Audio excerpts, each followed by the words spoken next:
kita tuh kan sebagai Kristen atau apa agama apapun itu kan nggak percaya kalau Tuhannya orang Muslim yang nyiptain kita.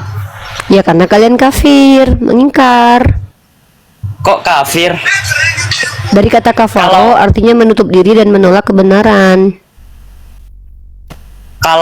Kalau dibilang Tuhannya Abraham yang menciptakan orang Kristen, ya kami mesti percaya, wajar. Ya memang Tuhan Abraham yang menciptakan seluruh alam semesta, karena Tuhan Abraham itu adalah Allah.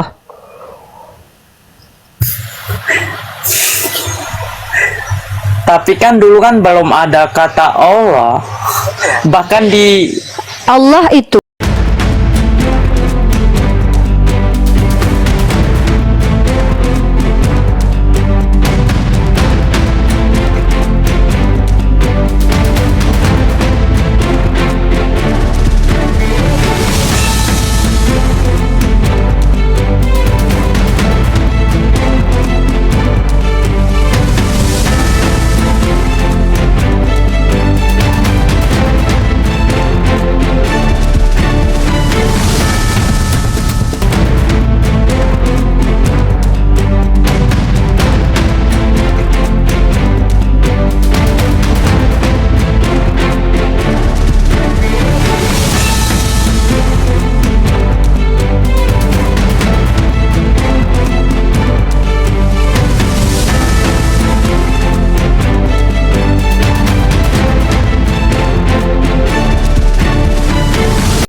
Assalamualaikum warahmatullahi wabarakatuh. Bertemu lagi dengan channel Kristologi Muslim, channel yang akan memperlihatkan diskusi dan debat lintas agama.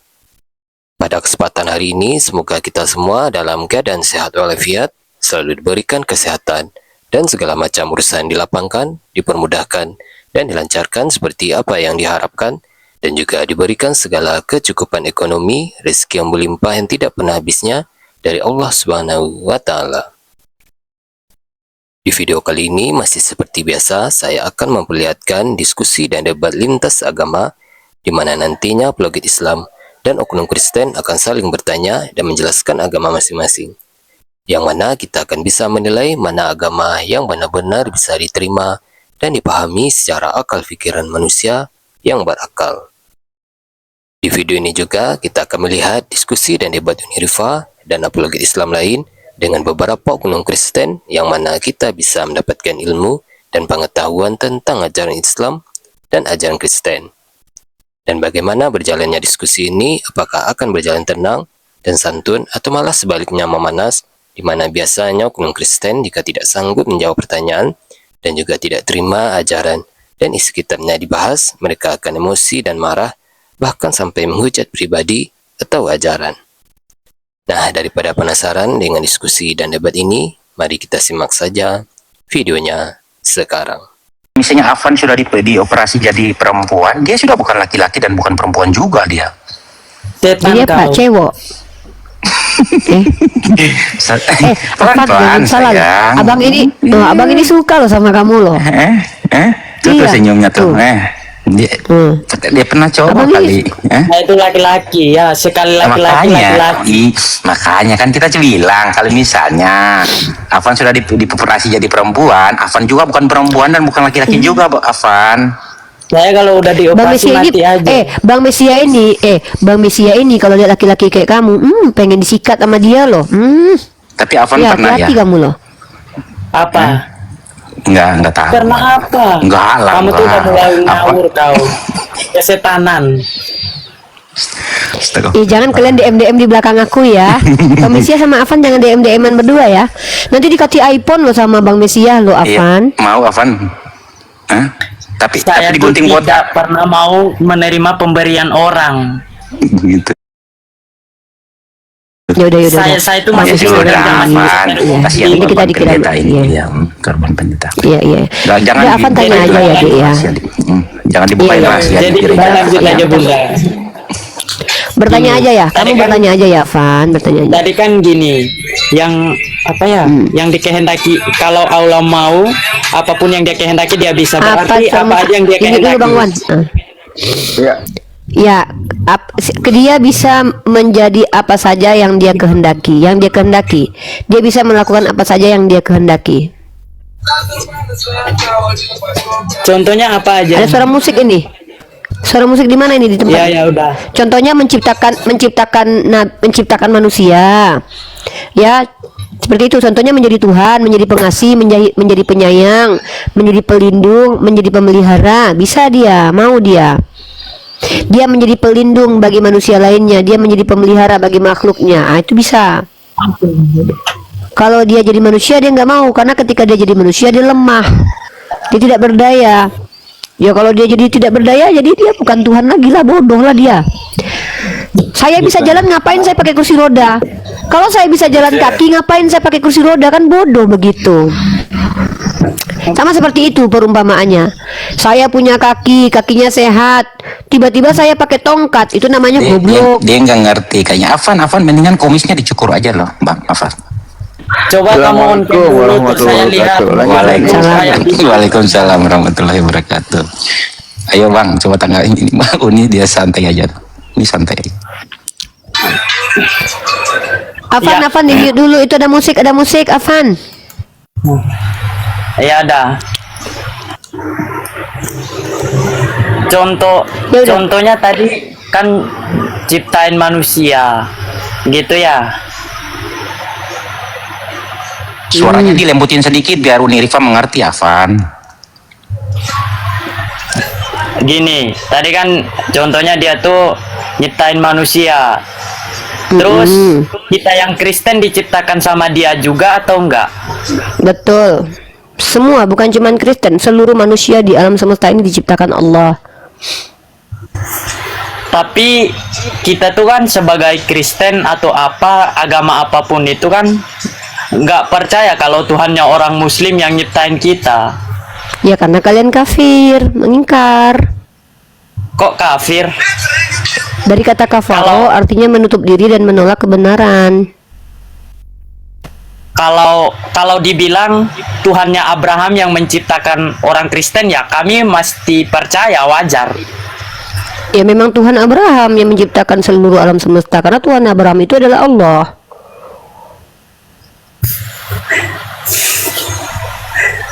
Tapi kan dulu kan belum ada kata Allah.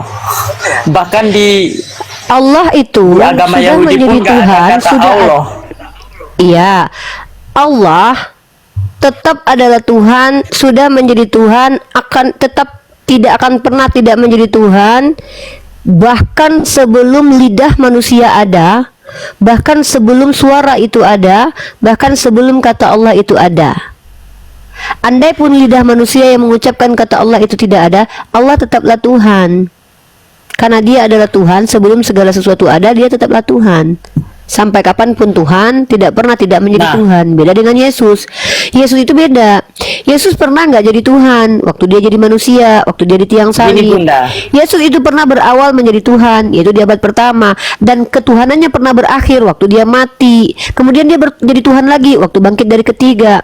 Maka secara tidak langsung Tuhanmu itu pernah nggak jadi Tuhan, pernah berawal ketuhanannya, pernah berakhir ketuhanannya. Kalau Allah, sebelum kata Allah ada, sebelum lisan manusia ada, sebelum bahkan manusia diciptakan mengenal kata Allah, Allah tetap Tuhan. Sedangkan agamanya Abrahamik aja tidak menulis, maksudnya tidak menulis nama Allah. Dari mana kamu tahu? Udah pernah lihat kitabnya Abraham? Gini, Taurat kan yang Siapa bilang digunakan Taurat itu kitabnya Abraham? Taurat ya, yang kalau mana? bukan Taurat apalagi, kan Taurat yang menjelaskan Yaudah. semua itu. Coba tunjukkan kepada saya di mana Taurat asli Musa yang ditulis Musa. Yang ditulis Musa itu ya yang dikasih sama Tuhan. Dia tuh Yang mana tulisnya di dia? batu. Ya mana? Di mana loh batu itu sekarang?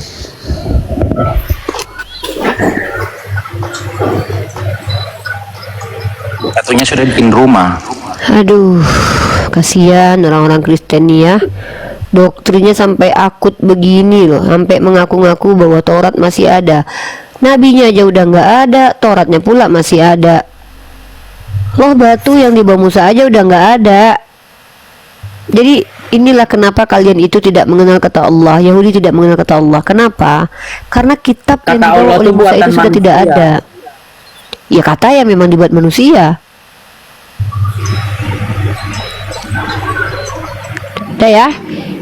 Mending Afan belajar aja di sini dulu ya, belajar berbahasa Indonesia. Karena Syahadat aja, asyhadu. ya nggak usah, nggak. Saya malah sedih kalau dia syahadat. Emang kakak mau orang kayak gini jadi Islam? Janganlah. jangan ya, jangan. Sebelum Jangan. jadi Islam berakal dulu dia. Kalau dia nggak berakal dia jadi Islam nanti nyusahin kita, mempermalukan kita loh. Kalau saya Jadi kalau dia malah makin bingung, makin pusing. Afan, Ya makanya jangan, iya, jangan. Cukur kumisnya aja lah. nggak, pokoknya Afan jangan jadi Islam dulu karena kalau kamu jadi Islam aku yang malu. Aku nggak Ya, kebayang emang nanti aku kalau nggak kamu jadi Islam mau. kamu malah Ngapain? kejar-kejar Bang Mesia Orang nggak nanti. jelas. Iya, karena kamu nggak paham. Ya, saya nggak mau orang seperti Afan jadi Islam dulu. Kenapa? Operasi kelamin aja, Karena Afan. itu hanya akan mempermalukan agama Islam. Soalnya Afan kayak gini, ya. Pertanyaannya aja kayak gitu. Otaknya dulu di-upgrade, otaknya dulu diperbaiki, baru kemudian sendirinya nanti jadi Islam, ya. Nggak perlu disuruh bakalan jadi Islam kalau otaknya udah upgrade, otaknya udah berfungsi. Itu pasti itu, ya. Oke, Agamanya Abraham itu kan Islam. Yahudi, bukan Muslim. Kok Yahudi? Yahudi itu ada setelah ribuan tahun setelah Abraham hidup. Kan Yahudi itu cucu-cucunya Abraham. Gimana sih?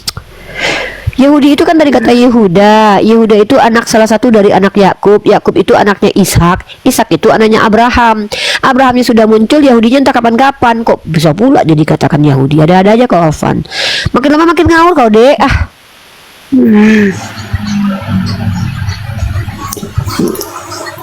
Enggak, kamu sekolah ya? Enggak sekolah? Enggak, kalau nggak sekolah ya mana Yaudah. mungkin tahu, mana bisa tanya gitu. Ya buktinya kau, jadi orang Kristen ini kalau udah sekolah masih tetap kayak gini ya? Kayaknya Loh, perlu ini lagi. kan tadi Bunda bilangnya gini, Tuhannya orang Islam tuh bisa apa aja, bisa manusia aja nggak bisa. Tuhan saya bisa melakukan apapun yang dia kehendaki. Kalau Terus dia apa tidak yang jadi dia manusia karena dia kehendaki? tidak Yang dia mengasihi kehendaki manusia, apa? mengampuni dosa manusia, memelihara. Kan udah aku jawab berkali-kali. Masa mengulang-ulang terus sih kayak orang Kan udah aku bilang ya kayak orang botol. Gini aja. Yang dikehendakinya itu mengasihi manusia. Emang ibu pernah dikasihi? Ya pernah lah, Afan, buktinya aku lu ulang-ulang bahagia. kalimat itu dia gua perkosa juga loh. Diperkosa kok nanti sama Bang Mesia loh. Kesetanan dia. Hati-hati loh Bangmu. Hati-hati, soalnya dia lihat mukamu dari tadi birahi dia Bang Mesia ini.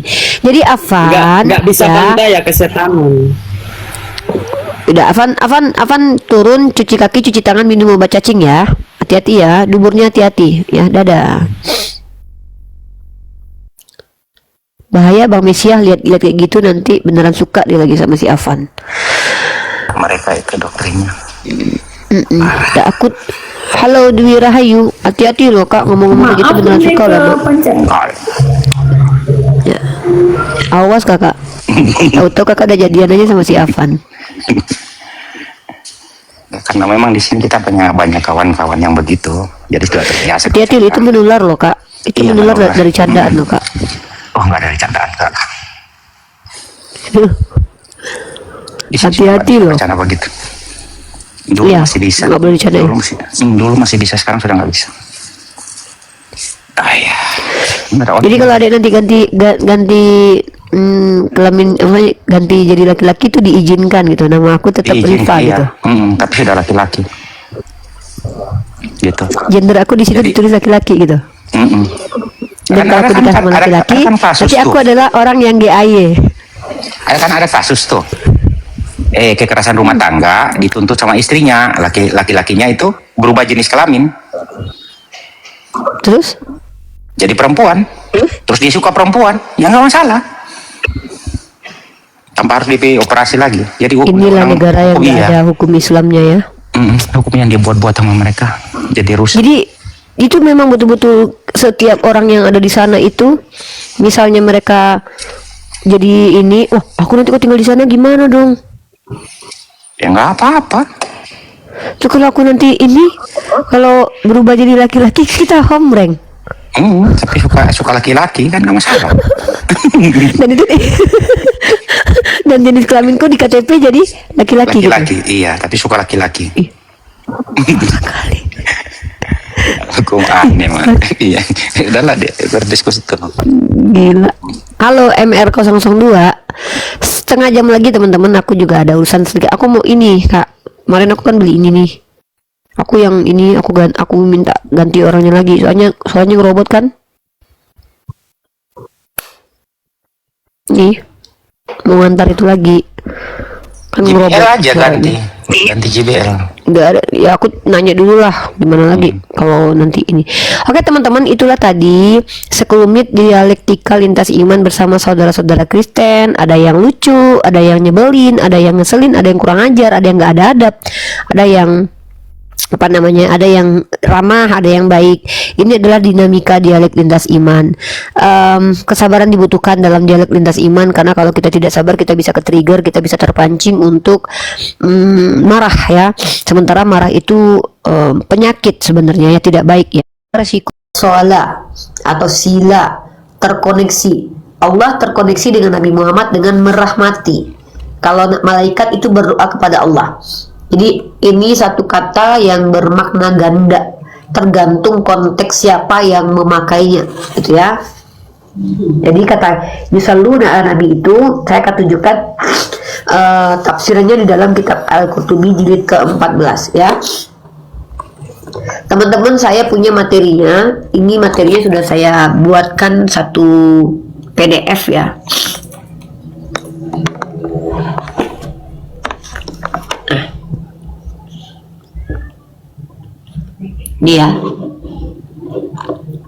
Ini saya buatkan. Allah bersalawat kepada Nabi, Quran surah Al-Ahzab ayat 56. Apakah Allah berdoa kepada Nabi? Nah, ini kita bahas nih. Jadi kata point of view-nya adalah kata yusalluna ini. Maka menurut tafsir Al-Qurtubi, kalau kita lihat di sini, guys, teman-teman, nih. Sesungguhnya Allah dan malaikat-malaikatnya bersalawat untuk Nabi. Hai orang-orang beriman, bersalawatlah kamu untuk para nabi dan ucapkanlah salam penghormatan kepadanya. Nih, firman Allah Subhanahu wa taala, sesungguhnya Allah dan malaikatnya berselawat untuk Nabi. Ayat ini adalah ayat yang mengungkapkan penghormatan Allah kepada Nabi, yakni penghormatan yang diberikan pada saat beliau masih hidup dan setelah beliau wafat. Ayat ini menyebutkan betapa tingginya derajat Nabi di sisi Allah, setelah sebelumnya disebutkan bahwa Nabi Shallallahu Alaihi Wasallam terpelihara dari perbuatan dan pemikiran yang buruk. Selain itu, beliau diberikan kehormatan dengan cara mengharamkan para istri-istrinya untuk dinikahi oleh siapapun setelah beliau. Beliau juga diberikan penghormatan dengan salawat dari Allah dan para malaikatnya. Salawat dari Allah kepada Nabi, salawat dari Allah kepada Nabi Shallallahu Alaihi Wasallam adalah pemberian rahmat dan keridoannya. Sedangkan salawat dari para malaikat adalah doa dan permohonan ampun untuk beliau, dan salawat dari umat beliau adalah doa dan pengampunan terhadap beliau. Para ulama berlainan pendapat mengenai tempat kembalinya dhamir kata ganti pada lafaz yusalluna. Beberapa di antara mereka berpendapat bahwa dhamir tersebut kembali kepada Allah dan para malaikatnya. Ini adalah firman Allah yang juga mengangkat kehormatan para malaikat, di mana tidak ada siapapun yang boleh digandengkan dengan namanya, dengan nama Allah pada sebuah dhamir kecuali Allah sendiri. Hal ini disebabkan dalam riwayat Adi, ia berkata, suatu hari ada seorang laki-laki yang berkhutbah, barang siapa yang taat kepada Allah dan Rasulnya, maka ia telah diberikan petunjuk, dan barang siapa yang mengingkari mereka, maka ia telah tersesat. Mendengar itu Nabi SAW bersabda, engkau adalah seorang pengkhutbah yang buruk. Janganlah engkau katakan barang siapa yang mengingkari mereka, katakanlah barang siapa yang mengingkari Allah dan Rasulnya. Ya, di sini kita tidak boleh menyamakan kedudukan Allah dengan makhluk lainnya. Beginilah cara kita memuliakan asma Allah dengan jangankan menyembah kepada selain Allah, menyetarakan kedudukannya dalam penyebutan saja kita tidak diizinkan gitu, ya. Nah, jadi tidak ada istilahnya para alim ulama kita memahami kata yusalluna itu maksudnya adalah Allah berdoa untuk Nabi. Itu nggak ada, karena yusallu ini adalah perbuatan terkonek. Misalnya gini, saya terkoneksi dengan misalnya gini, saya kasih contoh, ada 4 orang, yang satu terkoneksi dengan Pak Prabowo, dia terkoneksi sebagai seorang suami, maka istrinya Pak Prabowo dong, maka dia memanggil wahai suamiku. Itu koneksinya. Ya, yang kedua adalah terkoneksi sebagai murid maka dia berkata, wahai guruku. Maka yang satu terkoneksi sebagai anak, maka dia berkata, wahai bapakku. Yang satu terkoneksi sebagai masyarakat, maka wahai presidenku. Maka koneksinya, ucapan koneksinya itu beda-beda, tidak sama semuanya. Jangan dikatakan bahwa salawat itu hanya satu kata itu. Salawat itu adalah ungkapan atau pernyataan sikap tersambungnya koneksi, dan itu bisa berbeda-beda. Kalau Allah kepada hambanya ya dengan dirahmati, sama seperti seorang suami kepada istrinya ya memanggil adekku. Kalau majikan, kalau pembantu kemajikannya panggil bosku. Oh, mentang-mentang dia artinya adalah terkoneksi, berarti sama aja. Oh, berarti pembantu memanggil adik juga kepada ini. Oh, enggak gitu ya. Sholawat ini perbuatannya, dan perbuatannya tergantung siapa pelakunya, itu berbeda-beda gitu loh ya. Dan ini tidak dipahami oleh orang Kristen karena mereka adalah sering mereka ini memahami dari terjemahan. Nah, itu dulu ya. Nah, lanjut kita ke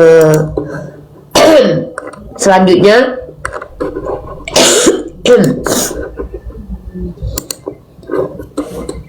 Nah, tafsir Al-Qurtubi ini ada di jilid 14 ya.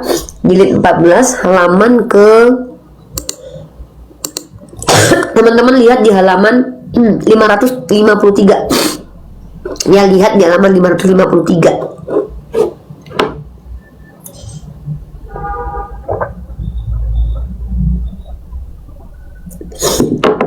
Sorry, aku lagi radang tenggorokan dan juga batuk pilek.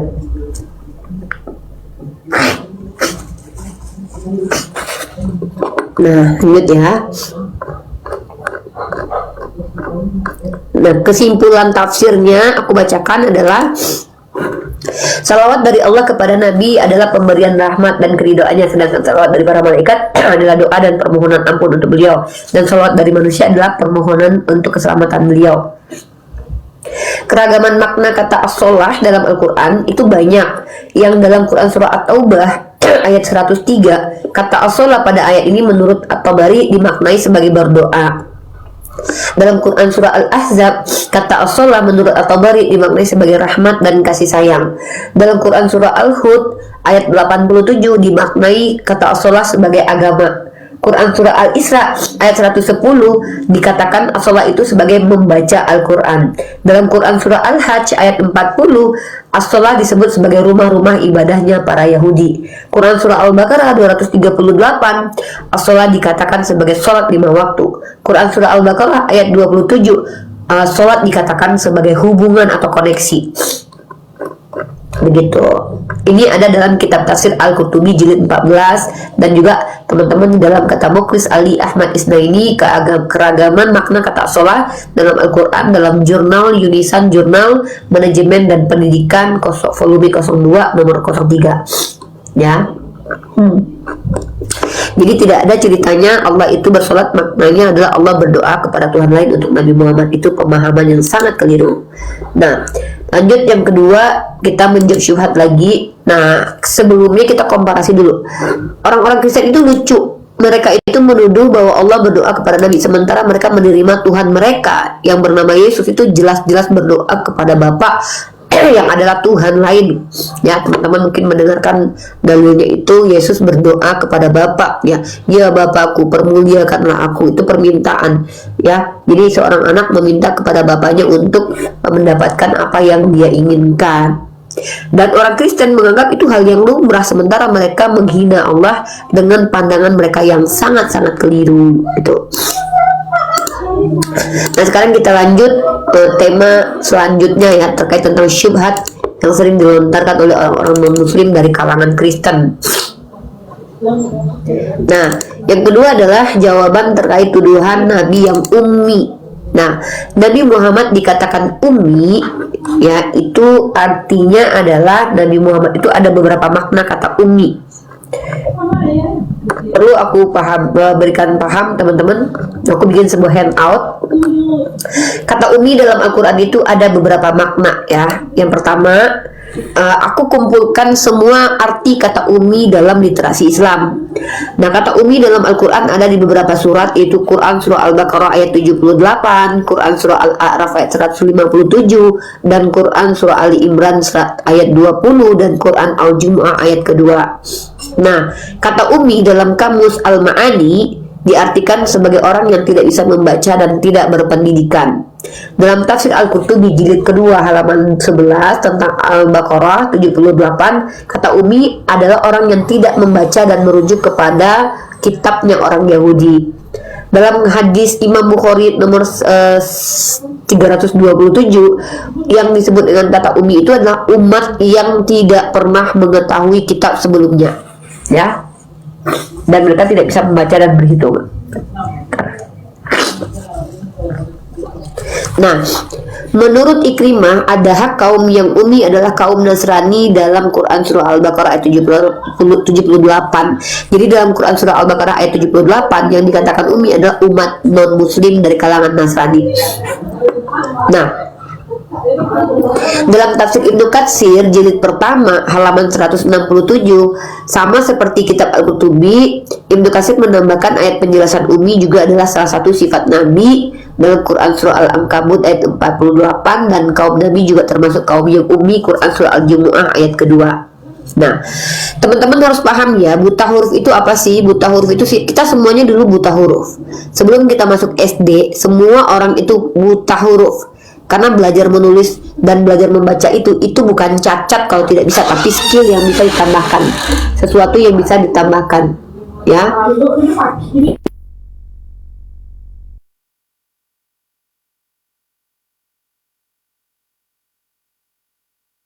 Colokan dulu.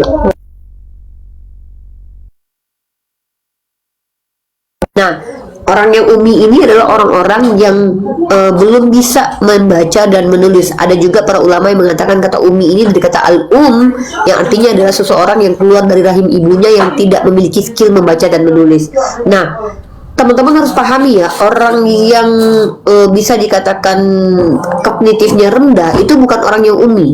Karena umi ini adalah sebuah skill yang itu pun tidak menjadi tradisi pada saat Rasulullah itu hadir ke dunia, karena Rasulullah SAW adalah orang yang memang hidup di zaman tidak ada kampus dan sekolah.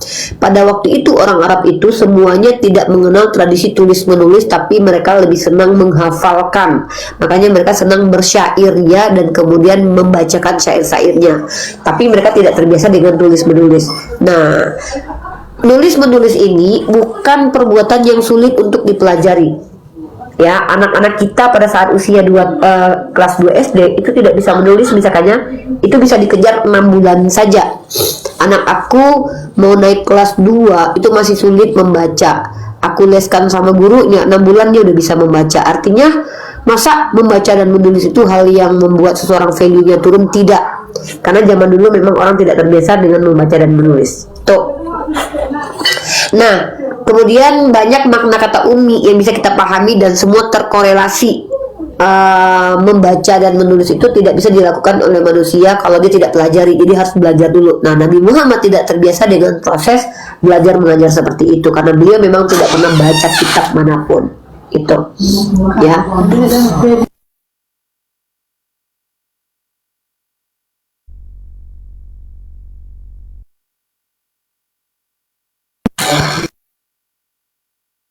Nah, kemudian kita lanjut lagi teman-teman ya. Nah, dalam kamus Al-Munawir, al-ummi diartikan yang tidak dapat membaca dan menulis. Ya, bisa juga dikatakan sebagai orang yang keibuan atau masih belum dapat ilmu gitu, yang tidak tahu membaca dan menulis ya. Ibu-ibu zaman dulu kagak bisa baca tulis tapi bisa mendidik anak-anaknya sampai jadi dokter. Betul sekali.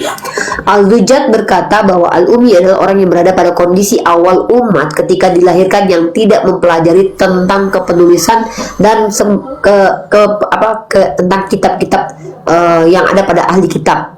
Nah, Kutrubu berkata bahwa huruf ummi boleh diartikan al-aflah atau kelalaian dan al-jahalah atau kebodohan atau orang yang punya sedikit pengetahuan, sebagaimana firman Allah Subhanahu wa taala dalam Quran surah Al-Baqarah ayat 78, yakni di antara mereka ada yang ummi, yaitu mereka yang memiliki pengetahuan terbatas. Dan itu bukan sebuah cacat dan celah ya, karena kita tahu karena kita cari tahu.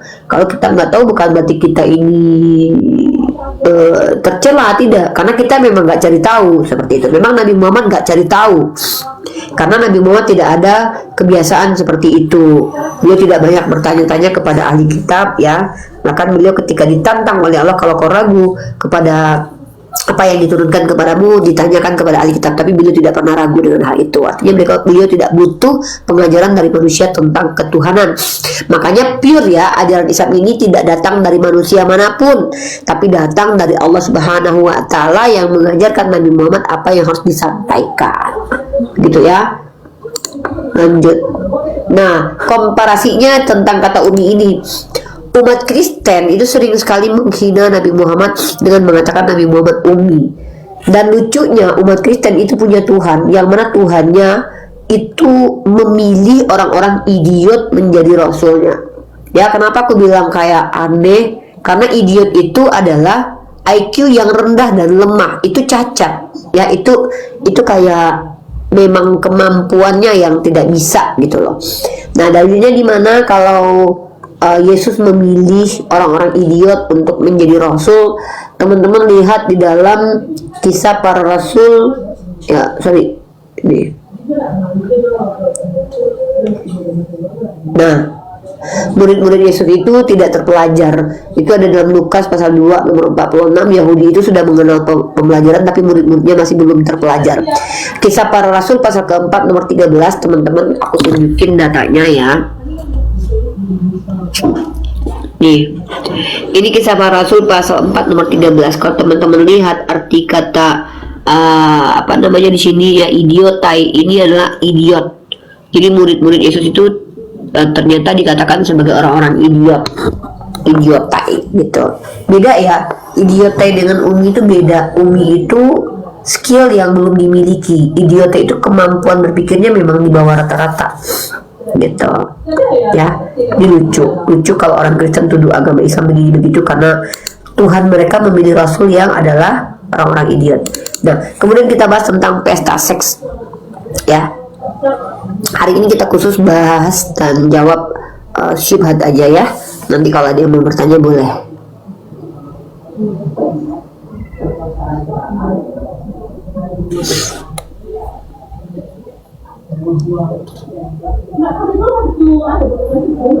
Oke.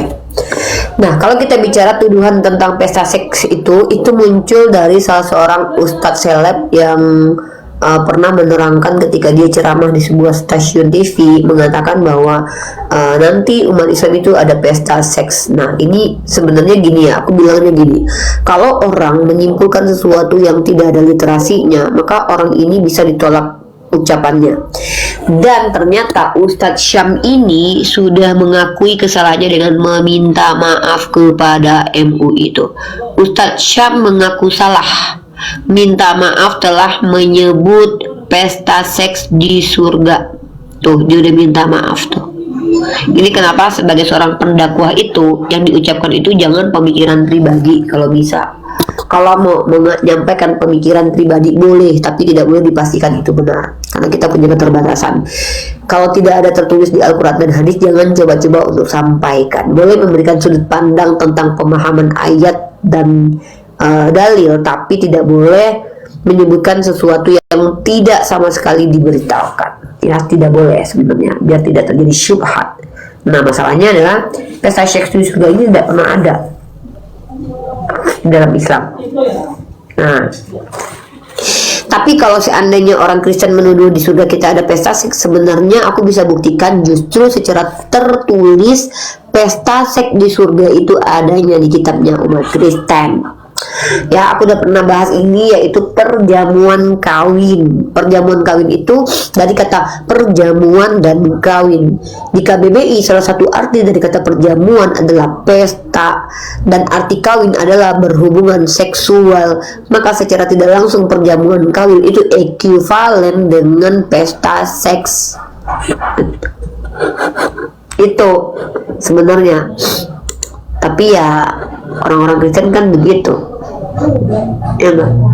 Nah, kemudian ada lagi tuduhan tentang Al-Quran menjelaskan segala sesuatu. Ya, pernah nggak dengar syubhat itu? Katanya Al-Quran menjelaskan segala sesuatu. Iya, kalau gitu bagaimana cara bikin bakwan di Quran? Ini orang-orang Kristen ini sering salah kaprah gitu ya.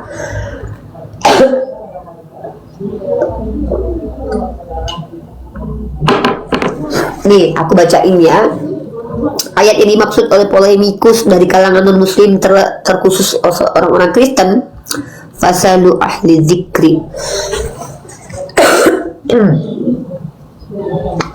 Ya. Nah, jadi kalau kita bahas tentang polemikus Kristen yang mengatakan bahwa Al-Quran itu menjelaskan segala sesuatu, sekarang aku akan coba untuk bahas dalil mana yang dipakai oleh umat Kristen untuk memfitnah Islam. Itu menggunakan Quran surah An-Nahl ayat 89 ya. Quran An-Nahl ayat 89 bunyinya berbunyi, ingatlah hari ketika kami menghadirkan seorang saksi atau rasul kepada setiap umat dari kalangan mereka sendiri, dan kami mendatangkan engkau Nabi Muhammad menjadi saksi atas mereka. Kami turunkan kitab Al-Quran kepadamu untuk menjelaskan segala sesuatu sebagai petunjuk, rahmat, dan kabar gembira bagi orang-orang muslim. Nah, ini yang tidak dipahami sama Kristen. Al-Quran itu bukan menjelaskan segala sesuatu untuk orang kafir, tapi Al-Quran menjelaskan segala sesuatu yang menjadi kebutuhan orang-orang muslim, karena bunyinya untuk menjelaskan segala sesuatu sebagai petunjuk, rahmat, dan kabar gembira bagi orang-orang muslim. Nah, lalu ketika Kristen bertanya bagaimana cara bikin bakwan di dalam itu, nah itu kan bukan kebutuhan dari orang beriman. Kebutuhan orang beriman itu adalah cara bagaimana supaya misalkannya bahagia di dunia dan di akhirat, seperti itu.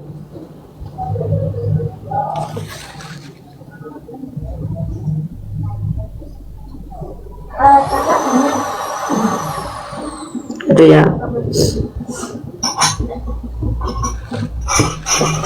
Nah, kalau kita lihat, ingatlah hari ketika kami menghadirkan seorang saksi rasul kepada setiap umat dari kalangan mereka sendiri, dan mendatangkan engkau menjadi saksi atas mereka. Kami turunkan Al-Quran kepadamu untuk menjelaskan segala sesuatu. Ketika Al-Quran menjelaskan segala sesuatu kepada Nabi Muhammad, apakah Nabi Muhammad itu tidak paham?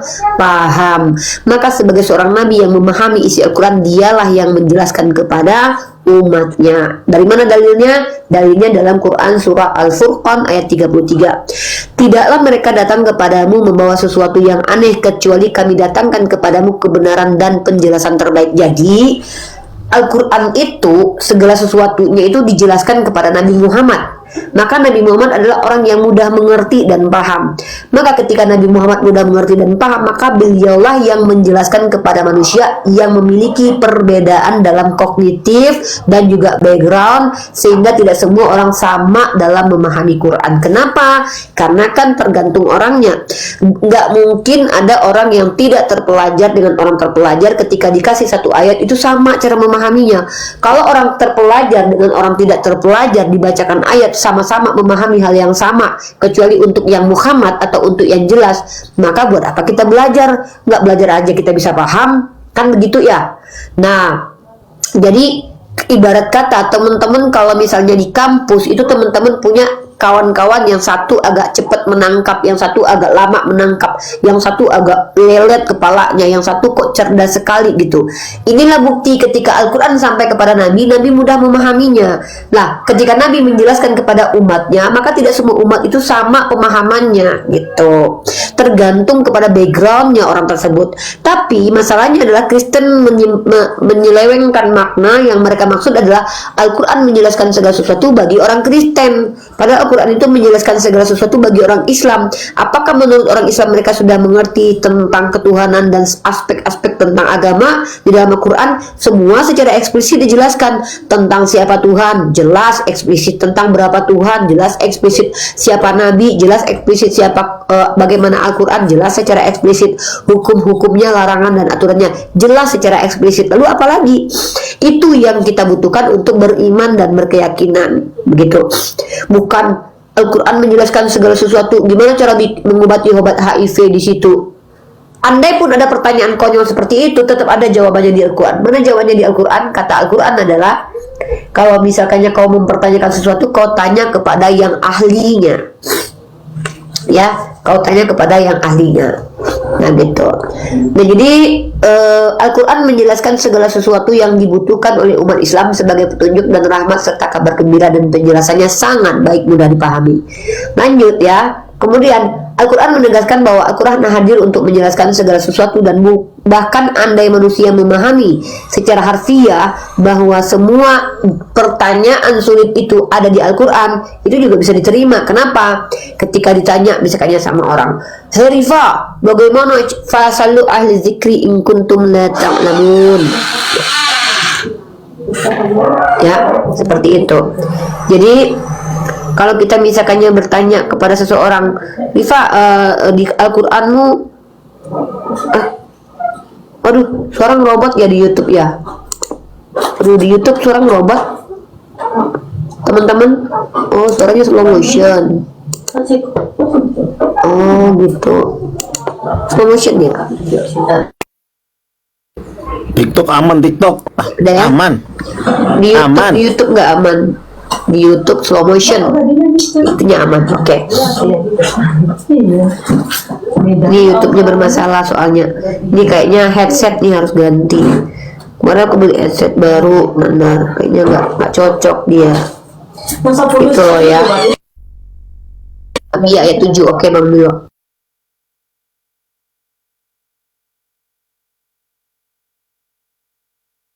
Bentar ya, guys. Ini nih yang ayat yang aku sebutkan tadi, yang disampaikan sama Bang Milo. Kalau misalkannya kamu pengen tahu, saya pengen tahu cara mengobati HIV, nggak ada jawabannya di Al-Quran. Ada. Saya pengen terbang ke bulan, ada. Saya pengen bikin rumah, ada di Al-Quran. Quran surah Al-Anbiya ayat ke-7. Nah, kata Al-Quran menjelaskan untuk mengetahui jawaban itu tadi yang disampaikan oleh Bang Milo ya. Fasalu ala dzikri in kuntum la ta'lamun. Nah, maka bertanyalah kepada orang yang berilmu jika kamu tidak mengetahui. Inilah yang bisa dikatakan bahwa Quran itu menjawab segala sesuatu juga. Ya, itu adalah jawaban dari syubhat tentang tuduhan Quran menjawab segala sesuatu, tapi nggak ada tutorial bikin bakwan di Quran. Nah, kan ada. Bertanyalah kepada yang paham, begitu. Nah, jadi kalau kita lihat, tidaklah mereka datang kepada mukmin. Nabi Muhammad itu adalah orang yang menjelaskan Quran ya, dan itu ada di dalam Quran surah Al-Furqan ayat ke-33 seperti itu.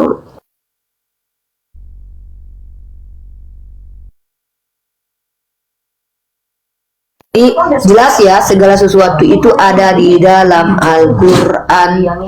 Nah, itu adalah pertanyaan-pertanyaan orang-orang Kristen zaman dulu yang sekarang sudah jarang aku dengar ya. Aku nggak tahu kenapa mereka jarang bertanya seperti ini ya. Nah, kalau misalkannya ke Kristen, nah kita komparasi di Kristen. Kalau di Kristen, apabila kita tanya mana dalil ajaran Kristen di Bible seperti yang diajarkan oleh pendeta di gereja, mereka tidak bisa menemukannya dalam Bible. Padahal mereka mengimani ajaran yang dalilnya tidak ada di dalam Al-Quran. Seperti itu. Kalau kita, segala sesuatu yang kita imani itu ada di Al-Quran dan hadis, tapi Kristen itu tidak punya dalil di dalam kitab mereka.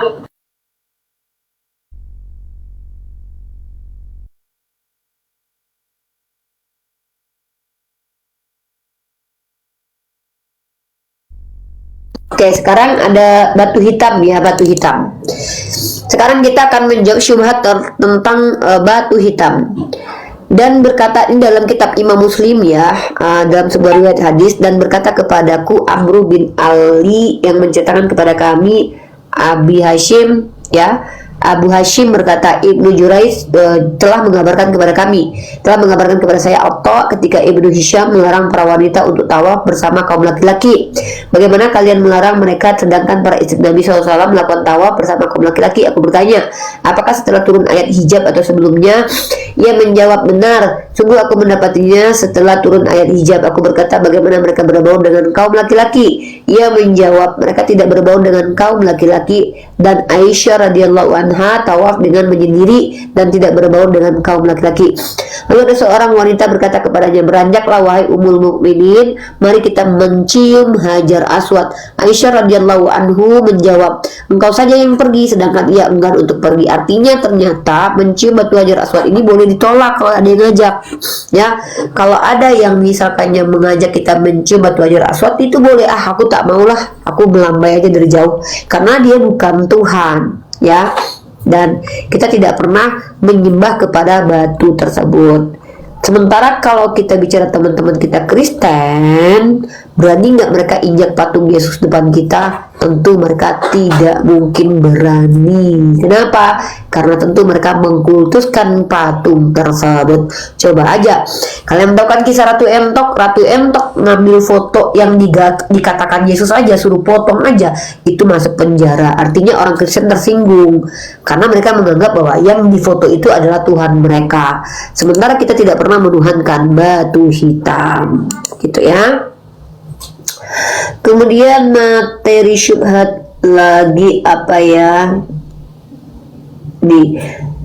Teman-teman pernah dengar nggak perkataan umat Kristen bilang begini, Tuhan itu tidak mungkin suruh minta disembah karena Tuhan itu bukan seperti iblis minta disembah. Ini pernyataan dari umat Kristen ingin membela agama mereka. Padahal tidak mungkin Tuhan memerintahkan tidak mungkin Tuhan itu tidak memerintahkan untuk disembah karena memang dia adalah Tuhan.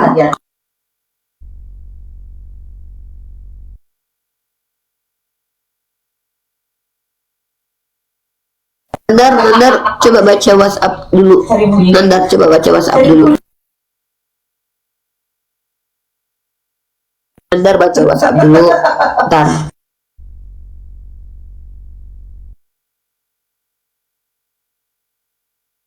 Oke. Mana yang ada ini ya, yang pakai jilbab biru ini? Ya, bukan. Yang satu lagi. Udah yang mana aja, coba.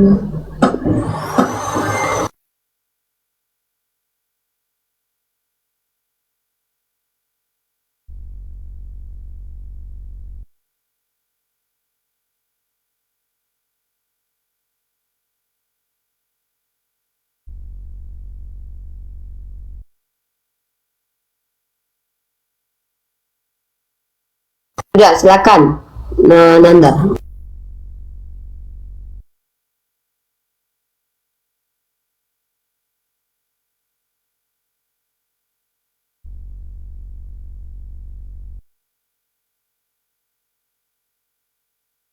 Nandar baca.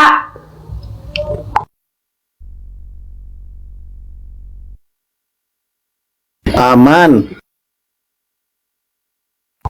Ya udah baca. Dia aman dibaca nggak sih WA? Ambil alih dulu Nandar. Aman Uni, aman.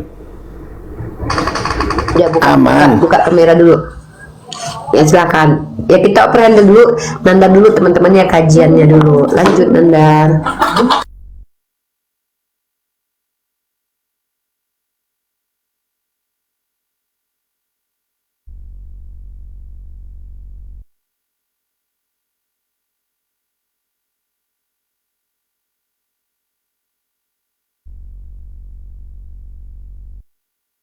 Ambil alih dulu atuh. Sabar.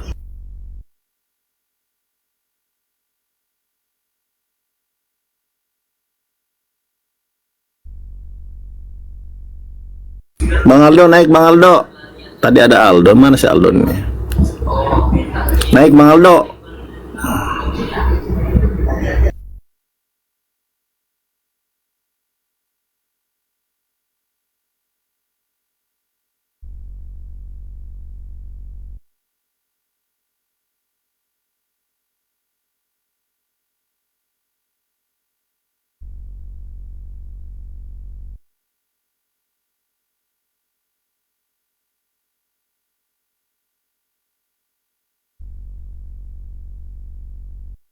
Bang Aldo naik, Bang Aldo. Aduh, Bang Aldo.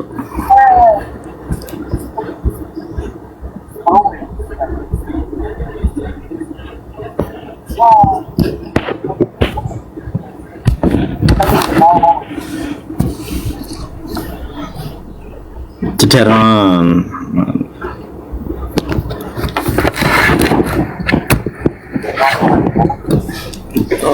Ntar gua WhatsApp Aldo nih.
Apa tadi Uni bahas apa tadi?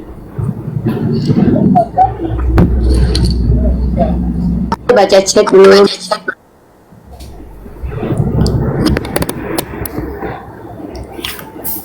Oh, berarti Uni nggak bisa.